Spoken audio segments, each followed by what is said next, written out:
Good morning dear student. आज हम class ninth का चैप्टर नंबर 4 को पढ़ते हैं। ठीक है, चैप्टर नंबर हमारा 4 है linear equation in two variable. ठीक है, linear equation in two variable को हम पढ़ेंगे आज। ठीक है, तो सबसे पहले हम लीनियर इक्वेशन समझते हैं। लीनियर इक्वेशन क्या होता है? लीनियर इक्वेशन ऐसा इक्वेशन जिसका हाईएस्ट पावर 1 होता है। ऐसा इक्वेशन जिसका हाईएस्ट पावर क्या होता है? 1 होता है, उसको हम लीनियर इक्वेशन कहते हैं। यह आप पिछले क्लास में भी पढ़ चुके हैं कि लीनियर इक्वेशन होता क्या है। ठीक है, जैसे कि x + 1 = 0, इस वेरिएबल के पावर क्या है? 1 है। ये क्या कहलाएगा? Linear equation. और इसमें कितने वेरिएबल हैं? 1 एक ही वेरिएबल है x, तो ये क्या कहलाएगा? लीनियर इक्वेशन इन 1 वेरिएबल कहते हैं। ठीक है, इसको आप पढ़ चुके हैं। जैसे दूसरा एग्जाम्पल हो गया 2x = 0, तो ये भी लीनियर इक्वेशन इन क्या हो गया? 1 वेरिएबल। क्यों इसको लीनियर कहते हैं? क्योंकि इसका हाईएस्ट पावर क्या है? इस वेरिएबल का हाईएस्ट पावर क्या है? 1 है। तो वेरिएबल वेरिएबल वर्ड यूज कर रहे हैं हम बार बार। वेरिएबल मीन्स होता क्या है? ठीक है, हम बार बार वर्ड यूज कर रहे हैं वेरिएबल। तो सबसे पहले समझते हैं कि वेरिएबल क्या होता है। वेरिएबल, देखिए, वेरिएबल मीन्स होता है कि ऐसा वेरिएबल उसे कहते हैं जिसकी वैल्यू फिक्स नहीं होती है, उसको हम क्या कहते हैं? वेरिएबल कहते हैं। जैसे कि A to Z जितने होते हैं उन सबको हम वेरिएबल के श्रेणी में रख सकते हैं कि वो सब क्या है? वेरिएबल है। उन सब की वैल्यू क्या होती है? फिक्स नहीं होती। वेरिएबल मतलब जिसकी वैल्यू फिक्स ना हो उसको हम कहेंगे वेरिएबल। वहीं पे आता है कांस्टेंट। कांस्टेंट क्या होता है? जिसकी वैल्यू फिक्स होती है उसको हम कहते हैं कांस्टेंट। जिसकी वैल्यू फिक्स होती है उसको क्या कहते हैं? कांस्टेंट। जैसे 2, 3, 4, 5, ये सब क्या है? कांस्टेंट है। ठीक है, तो हमारा चैप्टर है linear equation in two variable. ठीक है, linear equation in two variable means ऐसा इक्वेशन जिसमें 2 वेरिएबल हो। ऐसा इक्वेशन जिसमें क्या हो? 2 वेरिएबल हो, उसको हम कहते हैं linear equation in two variable. देखिए, लीनियर इक्वेशन 2x + 3y = 0। तो यहाँ पे ये एक वेरिएबल हो गया, ये क्या हो गया? दूसरा वेरिएबल। इसमें 2 वेरिएबल हैं तो 2 वेरिएबल कर देंगे। और इसका हाईएस्ट पावर क्या है? 1 है। इसका भी हाईएस्ट पावर क्या है? 1 है। तो इसको कहेंगे linear equation in two variable, क्योंकि इसमें 2 वेरिएबल हो गए। एक पहला वेरिएबल x हो गया, दूसरा वेरिएबल क्या हो गया? y हो गया। ठीक है ना, तो ये linear equation in two variable हो गया। ठीक है, हम linear equation in two variable को समझ चुके हैं कि लीनियर इक्वेशन क्या होता है, समझे हैं अभी। 2x + 3y = 0 है। ये क्या है? ये लीनियर इक्वेशन है क्योंकि इसका हाईएस्ट पावर 1 है। और 2 वेरिएबल इसलिए क्योंकि इसमें एक वेरिएबल x है, दूसरा वेरिएबल क्या है? y = 0। अब देखिए, कुछ हम इसके इम्पोर्टेंट नोट्स को समझ लेते हैं।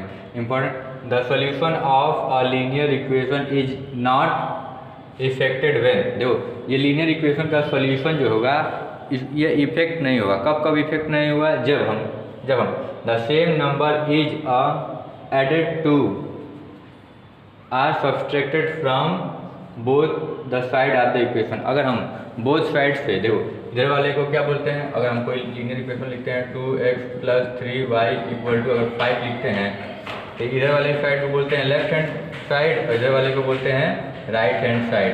तो लेफ्ट साइड से और राइट साइड से अगर सेम नंबर को ऐड करते हैं या सब्सट्रैक्ट करते हैं तो इस लीनियर इक्वेशन पे कोई हमारा फर्क नहीं पड़ेगा। जैसे कि जो हमारा दिया हुआ है ये 2x + 3y = 5 दिया है, तो इसमें अगर 2x + 3y + 3 कर दिए हैं, इधर क्या लिख दिए? 5 + 3 कर दिए, इसको 8 लिख दिए। ये क्या हो गया? 3 + 3y + 2x। तभी भी हमारे इक्वेशन पे कुछ फर्क नहीं पड़ा। ये इक्वेशन सेम ऐसा ही है।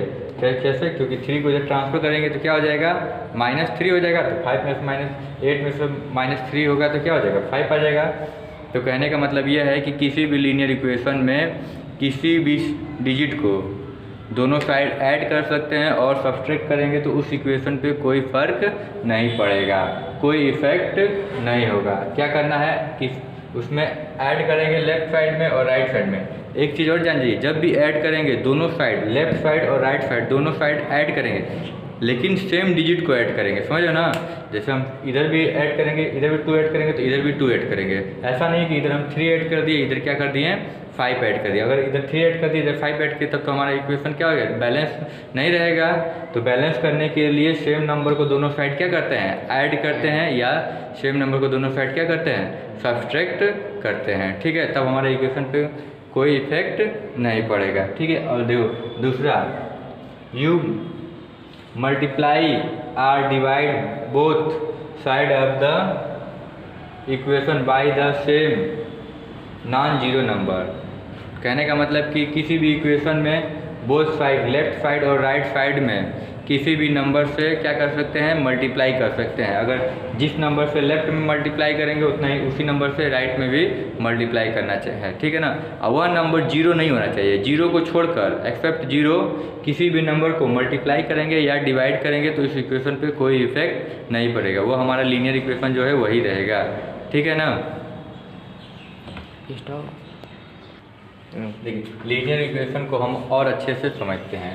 लीनियर इक्वेशन को, any equation which can be put in the form ax + by + c = 0 where a b c are real numbers and a b c are not both 0 is called linear equation in two variable। समझ में, कोई भी equation जो हो ax + by + c = 0 के form में लिखा होगा वह इक्वेशन क्या होगा, लीनियर इक्वेशन कहलाएगा। कोई भी इक्वेशन जो हो ax by + c के फॉर्म में है तो उसको हम कहेंगे लीनियर इक्वेशन। ठीक है ना, और इसमें a b c क्या होने चाहिए, कांस्टेंट होने चाहिए। a b c क्या है, कांस्टेंट है। a b c क्या है, कांस्टेंट है। ठीक है ना, अब देखिए यहाँ पे इन A और B में से, दोनों में से कोई एक जीरो नहीं होना चाहिए। क्यों नहीं जीरो होना चाहिए, अगर B अगर जीरो हो जाता है, अगर B की वैल्यू क्या हो जाती है, जीरो हो जाती है। अगर यहाँ पे B की वैल्यू जीरो कर दी, यहाँ पे जीरो हो गया, तो जीरो का मल्टीप्लाई y में कर देंगे तो क्या हो गया, पूरा जीरो हो गया, तो क्या बचेगा, ax + c बचेगा। तो ये क्या हो गया, linear equation in one variable हो गया। अगर यहाँ पे a की वैल्यू अगर जीरो कर देते हैं, a = क्या करते हैं, जीरो करते हैं, अगर ये जीरो हो गया, a की वैल्यू क्या आ गया, यहाँ पे b है, a की वैल्यू यहाँ पे जीरो हो गया, ये पूरा जीरो हो जाएगा, तो क्या बचेगा, by + c = 0। तो यहाँ पे a और b दोनों में से किसी एक की वैल्यू जीरो नहीं होना चाहिए। अगर a और b में दोनों में से किसी एक की वैल्यू अगर जीरो नहीं होगा, उसी को हम कहेंगे linear equation in two variable. समझ में आया। तो कोई भी इक्वेशन जिसको हम ax + by + c के फॉर्म में लिखेंगे, जहाँ पे a b c जो होंगे हमारे रियल नंबर होंगे। रियल नंबर मतलब कोई भी नंबर हो सकते हैं। ठीक है ना, कांस्टेंट, और a b एक जो है जीरो नहीं होना चाहिए, उसको हम कहेंगे linear equation in two variable. एक चीज़ हमेशा याद रखना है कि a और b की वैल्यू जीरो नहीं होना चाहिए, तभी वह लीनियर इक्वेशन होगा। ठीक है, थैंक यू, आज के लिए इतना ही। अब हम कल आगे हम स्टडी करेंगे। थैंक यू आपको भी।